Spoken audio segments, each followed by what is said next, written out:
Hello. Welcome to Matters of DeCorum. I'm Scott Corum. This is what matters to me. So, I am out of practice. I'm out of practice at a number of things. Health has been an issue, and a bad one. Not going to lie. It's sidelined me for an awful lot, and I am starting to get my feet back under me. Starting to. Every so often there are these little hiccups that happen, and I do need to be very mindful of that. I got to be careful about things. I got to be careful with how much fluid I take in. I got to be careful with what foods I do and don't eat. I got to be careful to get enough rest on particular days. It's a thing. But with all of that worrying about my health and medications, and especially with the move coming up, and having to switch providers and clinics that I'm going to be going to, it's a challenge. To do anything else of any seriousness, more of an undertaking than it used to be. So, what I am going to do about this is actually run some physical games at a convention. Convention games. I have talked more than once about the grinder that convention games can be. You got 4 hours. You get 6 people sitting at that table, up to 6 people sitting at that table, you probably have never met before. People who are expecting a good survey of the game that you are running. They're there. They got 4 hours. They want to get their dice rolls in and their biff bam pow and their excitement. And to do that in a 4-hour session, from you all sit down and you're looking at these characters and probably this system for the first time, to running around and jumping and blowing stuff up in as little time as possible, and to sustain that for 4 hours over a shared narrative, it's tricky. I'm not just doing this once at a convention, though. I'm running 4 sessions. 4 sessions that I have already submitted 4 different summaries for. 4 different games across 2 days. That means for 8 hours a day over a weekend, I'm going to be running games hard for beginners. In my system, I'm running Victory. I'm running fantasy games using Victory. And if that sounds like it's going to be tricky, you ain't just whistling Dixie. That is going to be an effort. And here's hoping I'm up to it. What convention you are asking? Anime Los Angeles. There's a chance that I did not make it into the schedule. I think I'm in the schedule. There are some communication issues that are, well, we're in the process of resolving those. So I should be there. Well, okay, I'm going to be at the convention. Even if I did not make it into staff, even if I'm not there, I'll go and run an open gaming. So I'm going to be at Anime Los Angeles. That's January 9th to 12th, by the way. And the games I'm running are going to be on Friday and Saturday. It's exciting. It's exciting. And so I thought I'd talk a little bit about what I'm going to do to prep for that experience. It's going to be a thing. Oh my God, Scott's going to prep for a convention. Well, yes, you have to. There's a certain amount of stuff that I don't want to do at the con. There's a certain amount of stuff I want to have ready because, again, new people at the table. First time seeing these characters, probably the first time with this system. And I got to go from 0 to 60 as quickly as I possibly can. Yeah, that's going to require some amount of prep.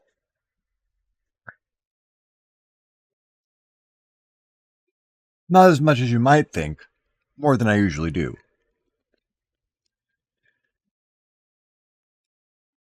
Now, I've got characters sitting in my system.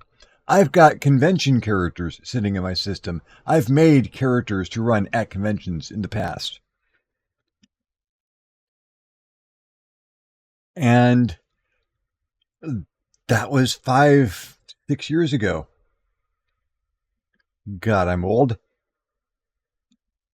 In the past 5 or 6 years, people have made a lot of characters to play in victory games that I've been running. I have made some characters that I have played in victory games other people have run, which is always one of my favorite experiences, seeing what other people can do with the system. Just astonishes me sometimes. So I want to take what I have learned in the intervening time since the last time I made convention characters and make new convention characters. Make characters that take advantage of what I have learned. I don't need to make a different set of characters for each game. I can run the same characters in each session. That's not really an issue. But there's 6 slots at the table, so I need to make minimum 6 characters, which does not leave a lot of choices. If 6 people show up, everyone's got to take one of those characters if all you got is 6. What I may well do is take those 6 characters, make minor changes to them, jostle around some feats and some skills, swap out some equipment, maybe a different spell list or what have you, change the art, change the name, maybe present them in more than one gender, and get 12 characters ready to go. Yeah, I think that would not be a good use of my time. That way, 6 people show up, they get to choose. And there's enough variance between the characters that if 2 people choose characters based on the same archetype, they're still different enough that they're 2 different playing experiences. No one's stepping on each other's feet. Not that doubling up would be bad sometimes. That can actually come in really handy. So 12 characters. I need to make 12 characters. And then there's a certain amount of physical work involved. Well, before I even get there, I need art for 12 characters, which I'm going to do myself. Third-party assets for Daz Studio. I might make some of the models myself and render some suitable figures for them to... So you can look at the character sheet and say, hey, that's what my person looks like. So you can describe it off of either the description text or, hey, look at how awesome I am. Because I am extra, what I'm going to do is take these characters to Staples, get them printed out in full color. 4 pages per character. There is also a 4-page document I produced a while ago that is a quick start guide to the victory system. So with each character, each of 12, a copy of that as well. So every character will be, there'll be an 8-page document to go along with it. Which seems like a lot. It's not. It's not. The information is the pages are there to organize the information in a number of different ways, just to keep it in, just so you can find what you need to find. And half of that is, this is how you roll dice. This is how you do damage. This is what risk is for. And not everyone's going to read all that. And that's not to say that they shouldn't have it available to read. And I will be happy to discuss these rules and lay them out at the table. But everyone will also have their own copy if they want to dig in a little bit more deeply. 8 pages. 8 pages.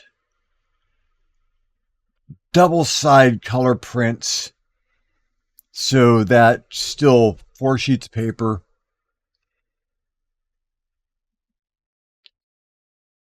Sheet protectors, plastic cover notebooks, maybe with a spot for a business card, so I can include how to go and buy the victory system as a little business card. Some information for contacting me, and I should probably update my websites before we get there. Yeah. Yeah, I've moved all of my web presence to Squarespace, but I haven't really populated the sites yet. That will give me some impetus to do so. Okay. Ooh, and I can put the PDFs of the convention characters on the website for the victory system so that those exist there for people who might still be interested. Awesome. So I got to do that. If I am feeling super extra, and this is me, so maybe,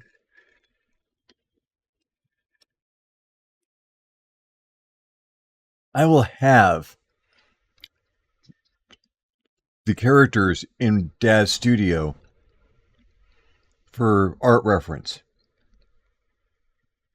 I maybe could possibly export those as STL files, and someone I know who lives across the hall from me might just be able to print miniatures based on the art that exists of the characters. That would be 10 kinds of dope.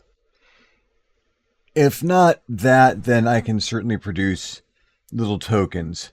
They'll have a bit of that art, so I can take a battle map.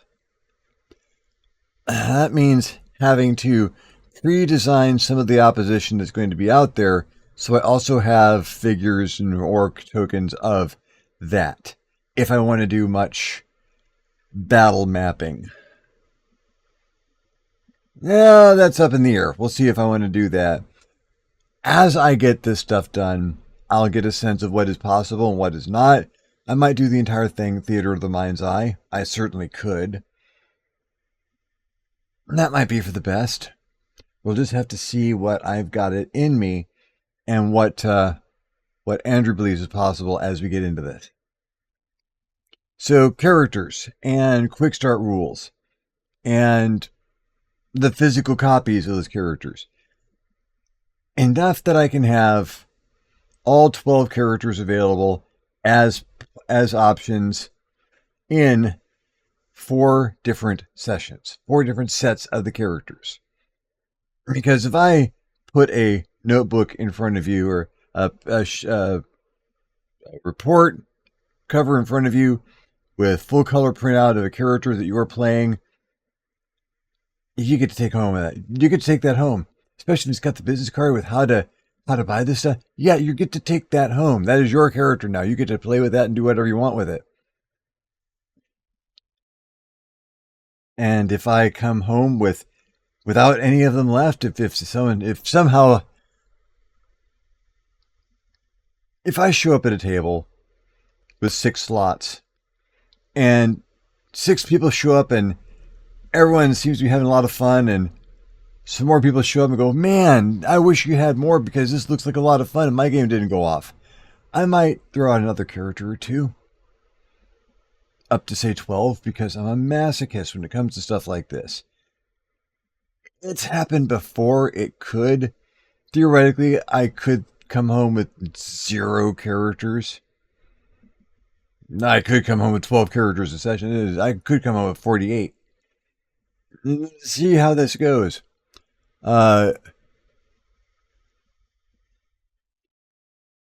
So 48 characters. I have 48 of those reports, 4 pages each.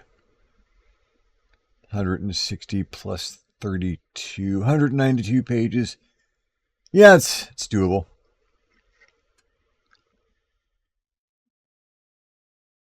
That's the physical side of getting things done. That's the first step. That's the most important step to me, is having those characters unique and fun to play and presented in a way that makes it look like something you want to do.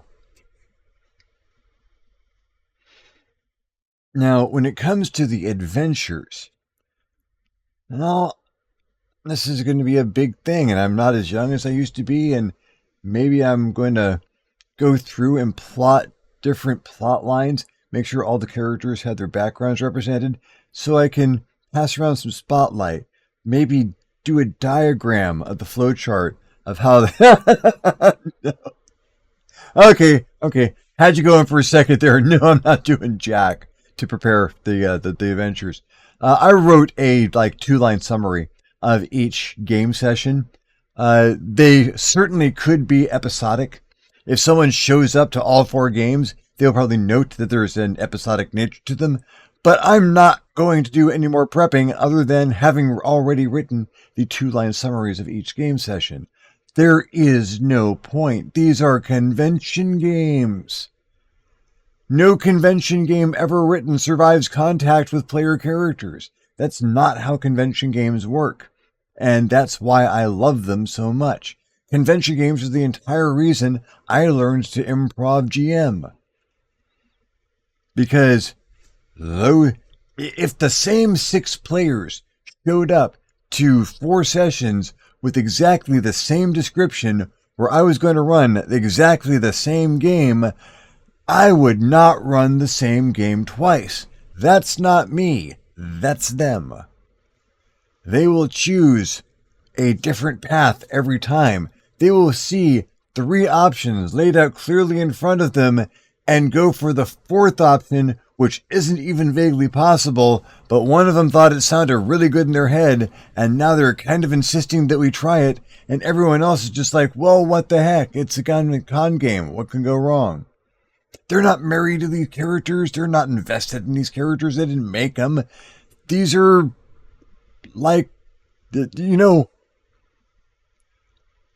a phrase I learned from the British television show Top Gear, that the fastest car in the world is a rental car, because it doesn't belong to you. That it's not yours. You don't care what happens to it. So you're going to drive it like you stole it. It's not your car. You're going to play these characters like you stole them. These aren't your characters. You don't care what happens to them. If they jump off a bridge to find out what it's like to jump off a bridge in the game system, so be it. They'll do that. How do I survive jumping off a bridge? Well, let's jump off a bridge and find out. Well, that's amazing. I don't know. Do you have any ideas? Because I'm stuck. So the prep work that I'm going to do as far as the adventure is done. Already done. I might go back and reread my summaries. I might not. I might show up to that table with my chemotherapy-addled brain empty of any clue of what I wrote a couple of months ago, and find out at the same time as the other people there at that table what this adventure is going to be. In fact, they might have a better idea than me, because I'm not going to look at it until I get there. They're going to have chosen the game based on that. They might have a 15-minute head start on my knowledge. And that is fine. I will run an opening sequence where they can get a chance to do some stuff and find out what it's like to roll dice in the victory system, and then it's off to whatever comes out of their heads, because I can't control that and have no desire to.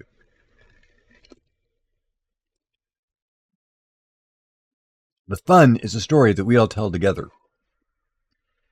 And frankly, I am 1/7 of the people at that table.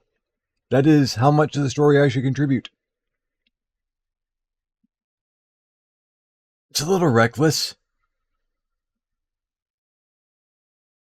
but it's a lot of fun. Now, as for presenting things, if I am being extra, and if I'm being extra, and this is a physical possibility, I will take the art that I've got for those characters, and because I'll have it in a format that is 3D, 3D modeled, maybe I can get them printed in 3 dimensions as miniatures. If I can do that, that opens up a whole bunch of other stuff I gotta do. I gotta print bad guys. I gotta take a battle map. Probably a blank battle map that I can draw on with dry erase markers. I got a couple of those lying around for just this situation, so that we can do some tactical gaming in Victory, which is fun. I can also just run at mind's eye without any miniatures or whatnot. But if I had miniatures, if I had custom miniatures, if I throw down these character sheets and you see unique art for each character, and that's awesome, and we get to the part where the fight is going to happen, and I open up a box, and those characters in those poses, wearing those clothes, are there in the box, and I set them out in front of their players.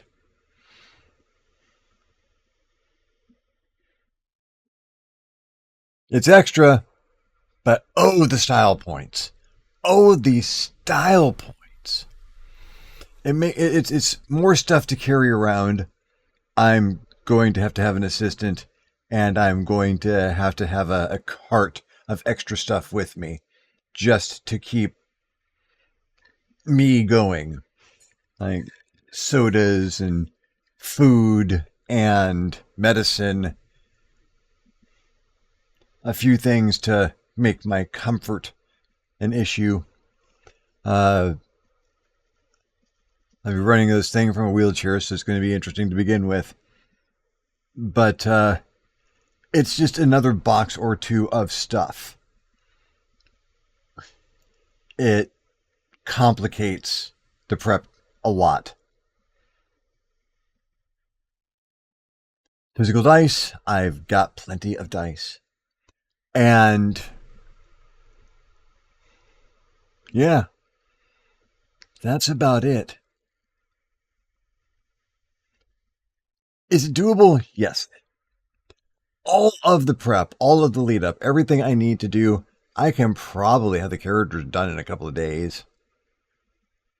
You know what? I'm going to set myself the challenge that before I come here again next week, I'll be able to tell you that I have completed all 12 characters. And maybe show some of the artwork when I do.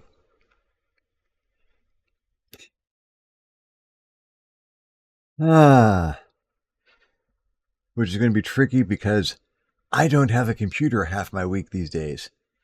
I got a very expensive laptop so that I would have a computer away from home while we're doing the move. That laptop went into the shop on October the 18th and is not expected back until December the 2nd.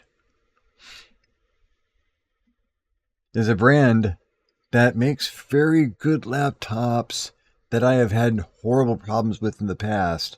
I'm not going to talk about the brand now, but there may be a review of the laptop coming up at some point in time. So with me being out of the apartment away from my computer for half the time, getting a dozen characters done in the victory system, including their art, in a week, sounds like a challenge. Let's see how I'm doing.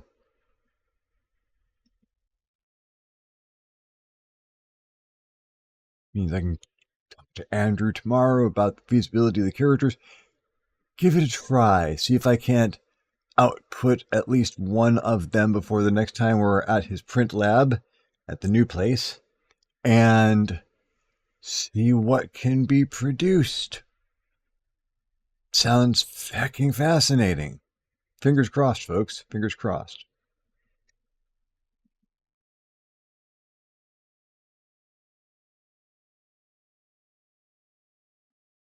Is this something I'm ready to do? There is only one way to find out. There really is. And it's an anime convention. It's not as high stress on the gaming as, say, a gaming convention, but these non-gaming conventions can be amazingly inspirational. I wrote one of the first supplements for Hot Chicks because I was asked to run demo games at a furry convention. And that produced a book and lore and characters that still, to this day, some of my favorite stuff. And has a lot of fans out there. So, doing something a little more anime style? There's a lot of anime in Victory already, so I'll just lean into it. We'll see what happens. It should be a lot of fun. And if you're in the Los Angeles area, January 9th through 12th, I'll be at the convention for at least Friday and Saturday. It's going to be at the Long Beach Convention Center. And I'm going to be the old bald guy dressed like Uncle Drac in a blue wheelchair. I might be hard to find in the crowd, but I'll see what I can do to make myself a little bit more obvious.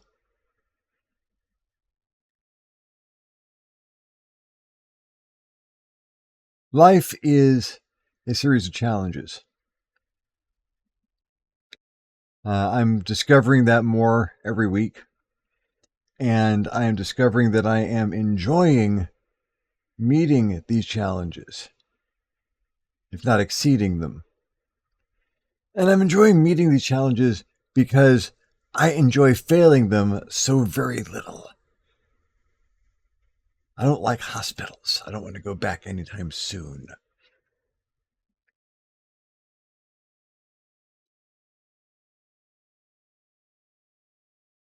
It's going to be an amazing year. This is probably an amazing way to start it.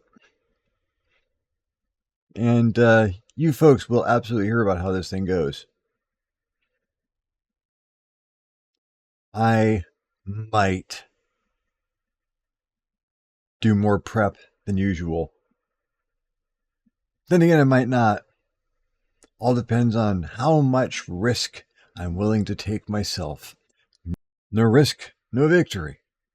No victory, no risk. Well, thank you very much for following me along in this particular ramble and set of updates. I'm Scott Corum. This is what has mattered to me. I will see you next time on the next Matters of DeCorum. And now over to Uncle Drac for the outro. If you enjoyed this video, give it a thumbs up. If you didn't enjoy this video, give it a thumbs down. Feedback is feedback. If there's any other topics you would like to hear Scott talk about, questions you'd like him to answer, subjects you'd like him to cover, please leave a comment down below. He will love getting your comment, and you will love leaving him one. If you haven't subscribed to this channel yet, why not? This channel is awesome. Go ahead and hit that subscribe button. If you do, you might also want to hit the little notification bell so you're alerted when these videos become available. If you would like to support this channel in a more substantial manner, we invite you to hit us up at the Patreon page, www.patreon.com/ScottCorum. And consider donating. Absolutely anything helps and allows us to create better content more often. In the meantime, thank you very much for watching, and we'll see you next time.